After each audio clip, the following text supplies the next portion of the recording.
Welcome to Go Mustang Sports. I'm Dave McHugh, joined by softball head coach Joey Lye as we get ready to take a look at the softball season ahead. Haven't even played a game yet, and we're putting Coach Lye on the hot seat already. You guys had a really good season last year. Certainly finishing second in the conference was a great feat. I would expect that expectations are high then for this year as well. They are. We try to set our expectations pretty high and push the girls to and above their limits. And finishing second in the conference last year was a big confidence booster for a lot of them. I don't think they expected that out of themselves, to be honest. And we were ranked 7th in the preseason poll last year. And so I think most of the conference didn't really think much of us. So it was fun to get out there and beat them. I was going to say, you kind of surprised the conference a little bit because it was your first year. They didn't know you. You didn't know them either. So to finish second looked good. But now kind of the cat's out of the bag. They know Stevenson much better than they used to. You certainly know the conference better. I'm assuming that adds some challenges to the year that you don't normally face, even moving into a new conference. Absolutely. But we place such a high emphasis on bringing our A game every single day and playing as a team. And I honestly think that's something that's missing from a lot of teams in every sport is playing as a team. You develop your players and work hard and all of that, but one of the big secrets is coming together as a whole, and that's something that we do well. You bring back a large chunk of this team and even get deeper with the recruits that you guys brought in. I'm assuming as a coach, it's nice to reload and not rebuild, and this seems like a reloading year. Absolutely. It's nice to have entered these first few weeks of practice and not have to reteach everything that we've done. And, we tell them we're doing a drill, and they jump out there and get to it, and a lot of the fundamentals, they're already set within the players, and so it's a lot less nitpicky teaching for us, and we can kind of go bigger picture from the start. And of course, a nice base to teach the younger players coming in, the underclassmen. When you look at this season ahead, are there dates that you guys have circled, conference, non-conference games that this will be a good barometer for where we are, or this is the kind of game or the weekend we need to be ready for? The big teams for us are Alvernia and LVC. They were our most challenging games last year in conference, and so we're looking forward to those and kind of seeing where we're at in the conference.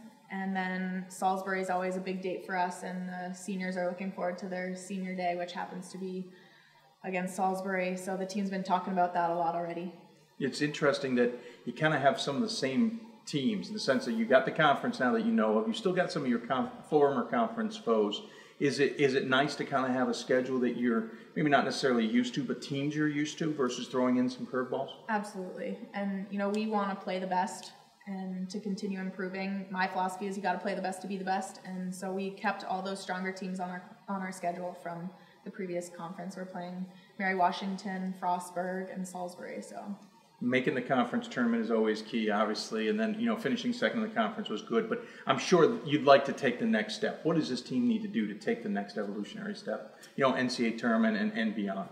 I think bringing the confidence into this season that we finished with will be huge, because last year they were kind of feeling things out with the new conference, and it was only my second year with them, and so they were still getting used to everything. And now that they kind of have their feet under them and realize we can make it to the championship game, I think that'll be huge for us. Let's talk about the team in a little bit, just some generic positions. Let's talk about the pitching staff.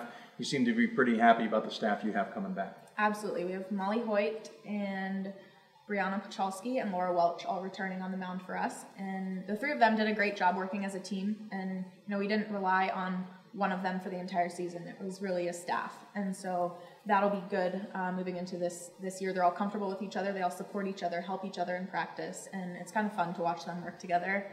And, all around the field, we have solid players everywhere. It's a challenge for the coaching staff to decide who to play where, and it's going to be even more of a challenge with a bit of a deeper roster this year. Let me pull a few more details from you. A good pitching staff always has a good battery mate behind the plate. How's the position back there look like for catcher?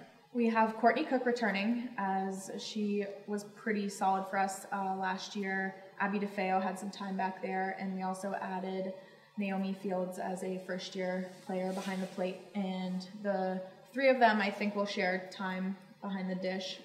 Courtney has a bit of a challenging schedule this year, being a nursing major.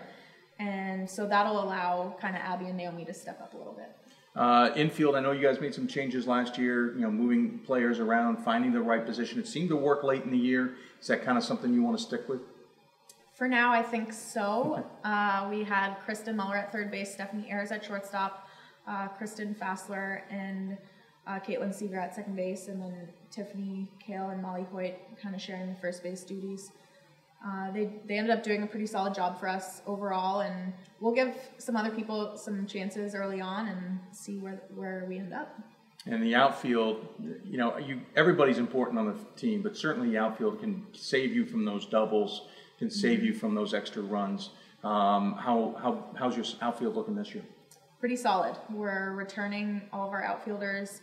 One of our co-captains, Lindsay Cusack, will be in center field again, most likely. As long as she keeps working hard, of course. Yeah. And we had a lot of different players play in the outfield, and they all did a great job. One of the things we heard most from opposing coaches was how solid our defense was, and it was usually in a game where our outfielders were making diving catches. We don't usually talk about coaching staffs that much, but in the sports of baseball and softball, they're integral. You get certain coaches who are really good at certain positions. Give us a little bit of a breakdown of your coaching staff. We have a pretty good staff this year. We're bringing back Amanda Des Moines, she's been an assistant here longer than I've been the head coach. And she was a catcher and outfielder, so she's been working with our pitchers and catchers for the most part this year. We have Ashley Wade, who's been a volunteer student assistant for us. She's taking classes online at Stevenson and helping out. She does, a little bit of everything. She's played outfield, she's played infield. She knows her stuff at the plate as well, so she does a lot of work with our hitters and then kind of touches base wherever we need her all over the field. We have Kelsey Liceman, who's joining us this year as our graduate assistant, and she played at Georgia Tech and then played 2 years in the Pro League. So she has a lot of experience, top-level experience, and she was a third baseman shortstop, so she's been doing a lot of work with the infielders. And then we have Tony Horton, he's a volunteer for us as well. And he has more of a baseball background, but very knowledgeable about the game. He's coaching I believe a U14 team, softball team as well. So he's kind of looking to gain more and more experience in the softball world and really willing to, do whatever we need him to do. You talk about experience. If nobody is familiar, you certainly have plenty of experience being a member of Team Canada. What does that experience, what does that background help you with when you coach this team, or what can you bring to the table that maybe this team doesn't get with some other softball units that don't have somebody who plays for a national team? One of my favorite things about coaching right now is that I'm playing and coaching at the same time, so I can relate to the girls really well. And a lot of the conditioning stuff I have them do, I jump in and do it with them. I can show them what I mean when I'm talking about drills, and they kind of have a little bit of an instant respect for me having had the ability to see me play with the national team.